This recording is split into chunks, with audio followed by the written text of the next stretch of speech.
welcome to Spawn Point, the show for gamers by gamers. I'm Rad. I'm Goose. I'm Bajo. And I am D.A.R.R.E.N. Today on the show, we're going to burn rubber around the Mushroom Kingdom in Mario Kart 8 Deluxe.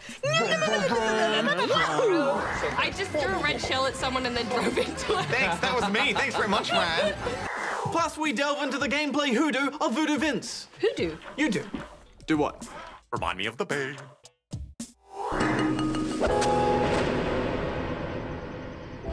Never mess with a voodoo doll, Poindexter. And guys, do you feel that? The tension in the air? The buzz of the crowd? Because today's episode marks the return of the Spawn Point League for 2017. Yes, it's gamer versus gamer, and in the first round, it's you and me, Rad. Oh, I'm nervous. I mean, I like watching esports, but I've never had to compete. I'm gonna crush you. Oh, may the best gamer win. But before any of that, cycle up your brain cells, Spawnlings, because it's time for D.A.R.R.E.N's challenge. Today, I'm asking you this. In the Professor Layton games, what is the name of the Professor's schoolboy sidekick? Answer at the end of the show. Oh yeah, with the little blue cat. Didn't he have a really annoying voice too? Oh, well, you think on that, Goosey, because, Bajo, I do believe that it's time for our first review.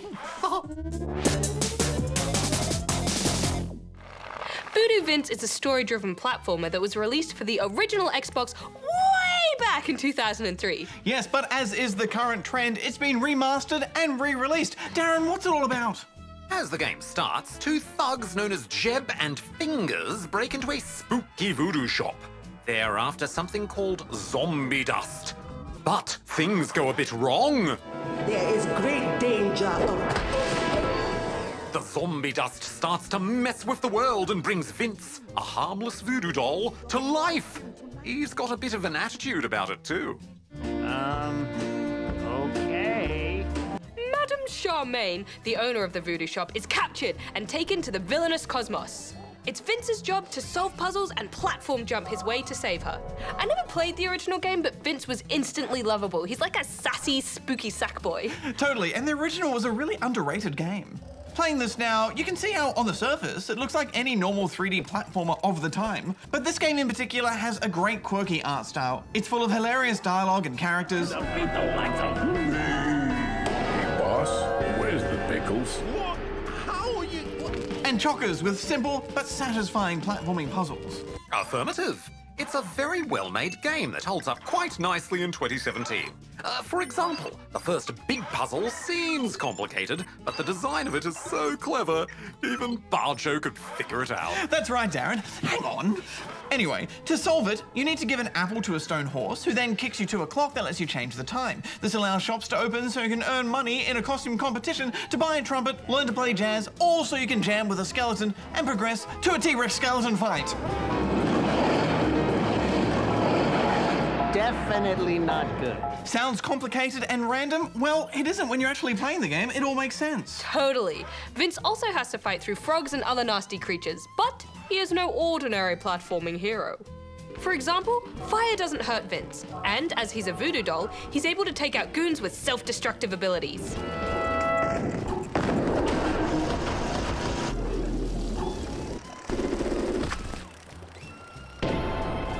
The idea of a voodoo doll is so fun and clever for a video game. In fact, I was doing some voodoo research in preparation for this review, and it reminded me of this little guy that I saw. Where did you find Voodoo Bajo? Oh, you know, just lying around locked in your desk. And I was thinking, since you did such a great job dancing in the Parappa Rap last week, that you might want to dance for the rest of this review. No, but surely you'll need my expert analysis. Make him dance. Dance, Bajo! Oh, look at him go! Amazing! D.A.R.R.E.N, the look of this game is twisted, quirky, and fun. I love how the world itself is all bent out of shape. It's a great art style, and it looks great in the remaster. There are some elements of the game that have dated, though.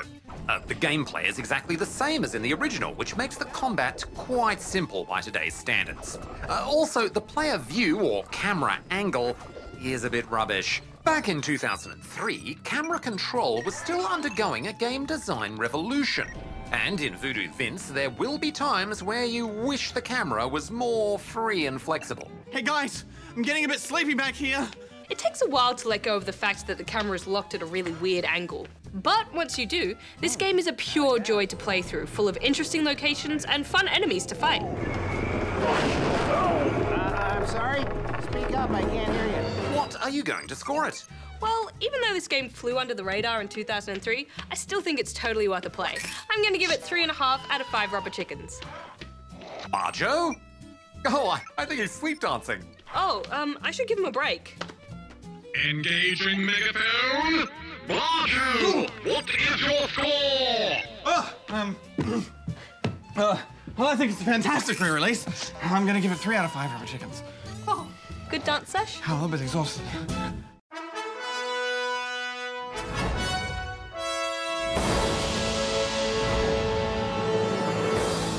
Darren here, coming to you from high up in the SP League commentary box. Today's matchup between Bajo and Rad will be over a fierce game of Rocket League. The rules are simple. Steer a remote control car around a field to knock the ball into the goal. But first, let's head down for the traditional pre-game handshake. Good luck, Rad. Good luck, bud. You're gonna need it. You're gonna need You're it. gonna need to eat a luck sandwich. You're gonna need to eat a whole potluck. Oh, And they're away. There's the kickoff. Rad in the orange car with Bajo sporting his traditional Sonic blue car. Both racers getting used to the controls, but what's this?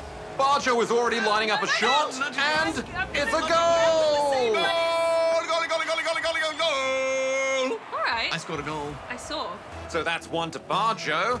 Now they're racing for the first touch, and Rad's got it, heading straight to goal, off the crossbar, and it's in! Oh, easiest goal of my life. The scores are tied, both players working the midfield now. Bajo heading to goal, No. walks another one in. He makes it look so easy. Rad really putting up a fight now, using the sides of the field to get the ball up high. A clever strategy if you've got the skills to back it up. But no, she's up in the air, and Bajo claims another goal.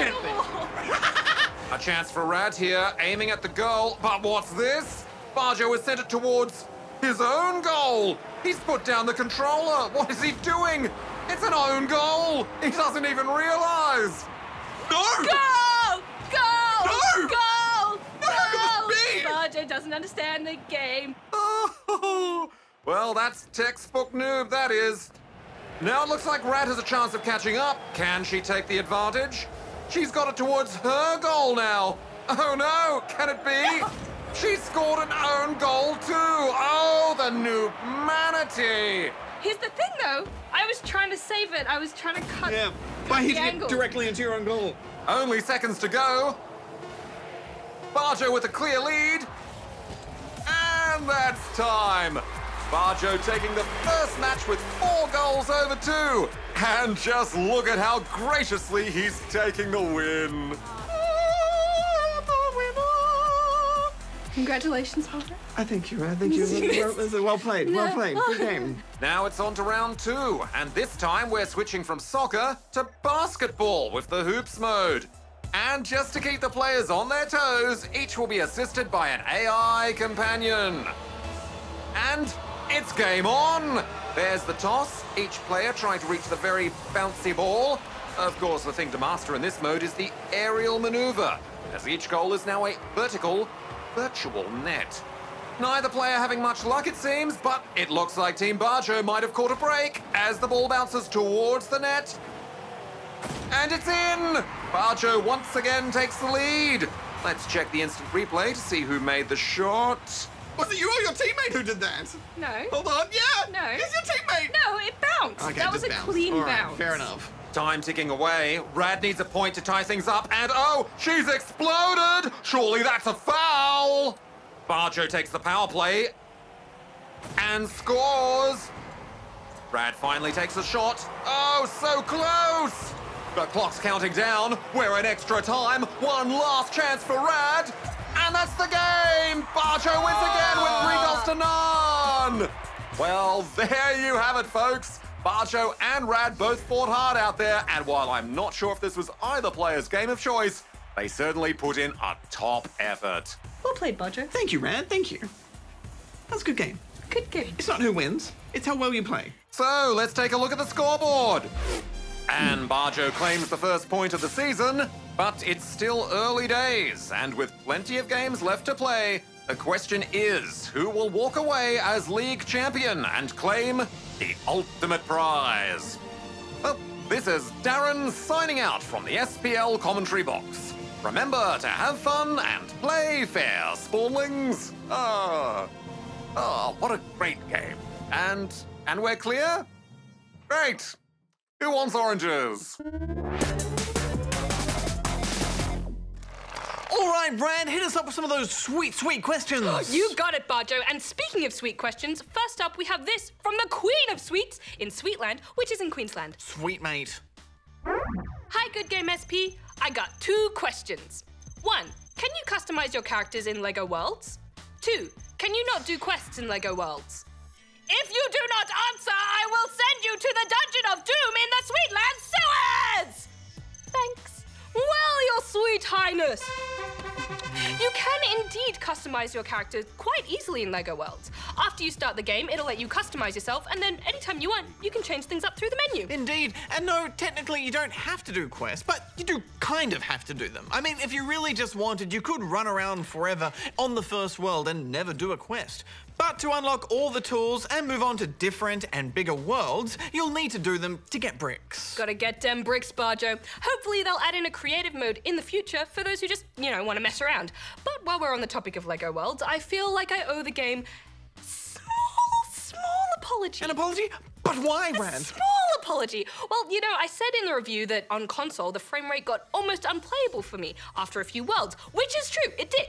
But it turns out that there was actually a glitch in the system that we used to get our footage that made it seem like the game was running badly. But it wasn't the game, it was the system.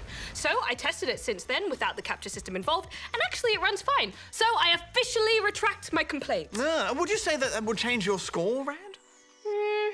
No, I don't think so. It wasn't really a big factor in my score, but in the interest of fair and honest reviewing, I wanted to clear the air. But for now, let's move on now to this one from Dino Bossero, who is in Sir Dinolot in New South Wales. Sir Dinolot. That sounds like a fancy place full of dinosaurs. No, I think he goes to a lot of restaurants and dines a lot. Huh. Yum. I have a 2-parter. 1, on PC, can you play Rocket League with someone that's with a controller and someone on a PC? 2, how do you get ping for games? D.A.R.R.E.N is a noob! Do these.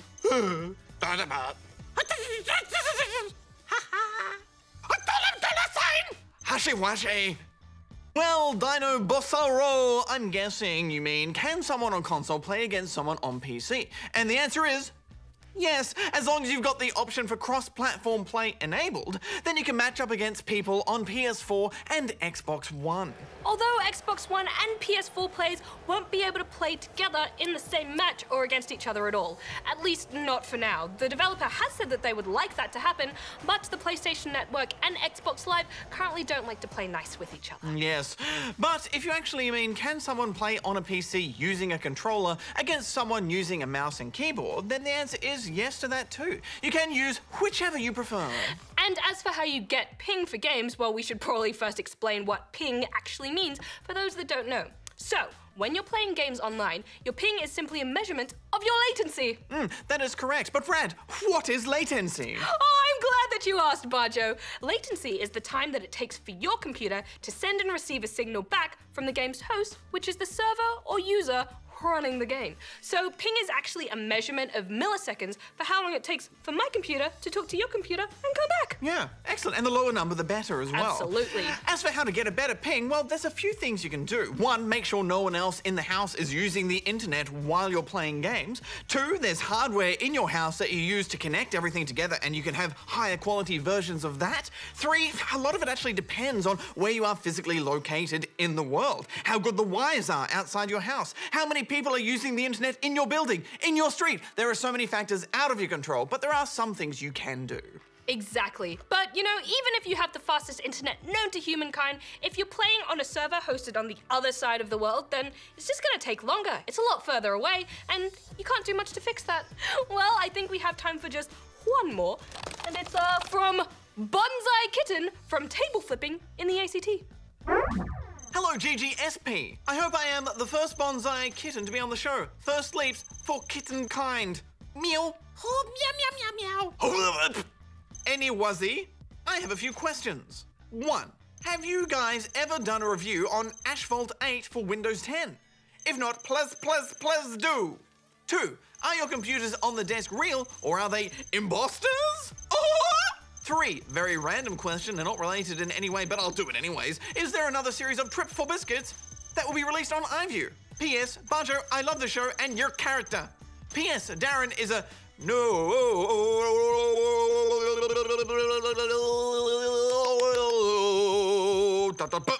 Rad, do this.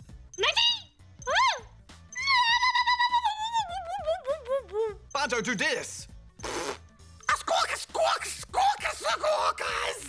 Goosey, do this. Oh, let me just get him on the phone here. That is front face. Thanks, guys. Thanks, Goosey. Well, Bonsai Kitten, that's some next level face work you've got going on there. Anyway, I'm pretty sure we haven't ever reviewed Asphalt 8, and it's a little old now, so we probably won't go back to it and do a full review. But having played a little bit of it, I'd say it's a great mobile racer. It's got a very Burnout meets Need for Speed sort of vibe going on, which I always approve of. And your approval is very important to me. As for our computers, yeah, they're real. See? No imposters here. Beep boop. Beep boop, beep boop. Honestly, I don't know about a Series 2 for Trip for Biscuits. I would love to do one. It was so much fun to make, so hopefully we can put it all together one day. That is amazing. I love you. You what? Me and Bajo are in love. Well, there you go, Bonsai Kitten. But on that note, we are out of time for this week. So if you'd like to send us a question, you can go here and send it in. And don't forget, you can now send us video questions too. So grab a camera, keep it short, and send it in. Oh, I'd love to see the video questions with the emoticons. Oh! I'd love to see the spawnlings doing Would they read them out or hold them up for us to read out? I think they should do their own interpretations That'd and be then so we great. reinterpret them for them. You know, guys, since the Mario Kart series is one of the greatest all-time couch multiplayer games, I thought we could review this one together. Great idea, Goose. Yeah, let's race. 3, 2, 1, go!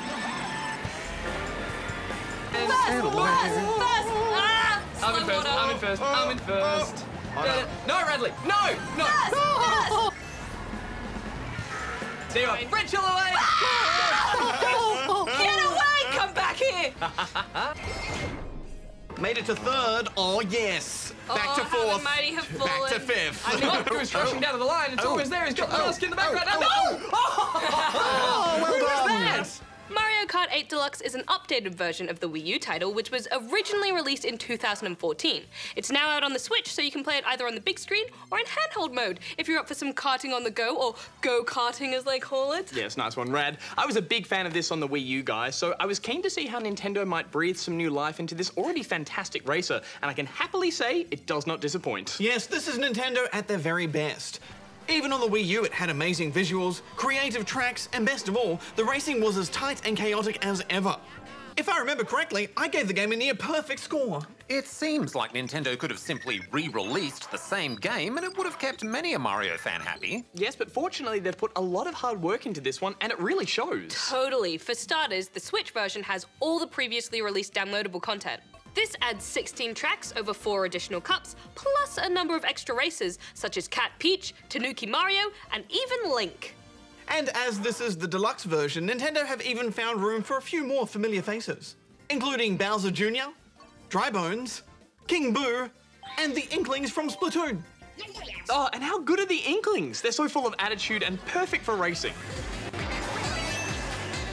This is a seriously packed roster now. Once you've picked a favourite racer and tinkered with some of the additional parts for kart customization, it's down to some classic karting. In addition to the traditional 50, 100 and 150cc classes, you can now select the mirror mode straight away. Or, if you're feeling daring, you can even try 200cc's. But be warned, Spawnlings, this mode is for seasoned racers only, requiring you to actually use brakes if you want to avoid flying off the track. The racing itself is still arguably the best in the series, with the core gameplay remaining relatively unchanged. You've still got the iconic power sliding, classic weapons, and of course the anti-gravity tracks that made Mario Kart 8 so unique. Luckily, what has changed in this deluxe version is all the things we felt were missing from the original. First of all, you can now hold 2 pickups at once, just like in Mario Kart Double Dash. Which I think makes for a more tactical race. Oh, I love tactics, not to mention the overall chaos on the track. In classic Mario Kart tradition, items you pick up when further back in the pack will often be super powerful, such as the speedy bullet or the infamous blue shell. It can make for some of the most heart-pounding comebacks.